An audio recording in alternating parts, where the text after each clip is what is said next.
chanter par exemple, tu te chantes, tu te dis dans ta tête les premières mesures, histoire que quand tu commences, ce soit tout de suite calé.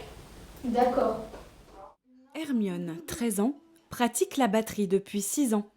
Depuis le deuxième confinement, en novembre dernier, elle a dû suivre ses cours de musique en visioconférence comme tous les autres élèves. Après environ 6 mois de cours à distance, elle fait le point sur son apprentissage.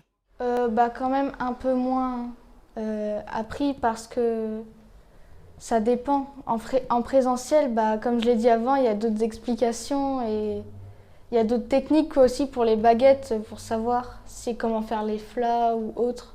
Donc c'est un peu plus compliqué là-dessus sur la technique. Une technique compliquée à distance, pourtant, Hermione a tenu le coup et n'a rien lâché malgré les conditions d'apprentissage un peu différentes en cette période de crise. De même pour sa professeure Joanne, qui donne des cours de batterie depuis 5 ans. Pour elle, la visio a été certes contraignante, mais pas catastrophique.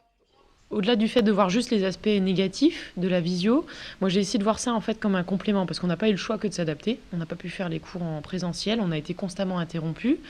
Et je trouve qu'au final il y a eu du bon, à ma grande surprise, à faire ces cours en visio, puisque du coup ça a pu apporter une certaine polyvalence et montrer une autre facette au cours, mettre un peu plus à profit, on va dire, l'autonomie des élèves.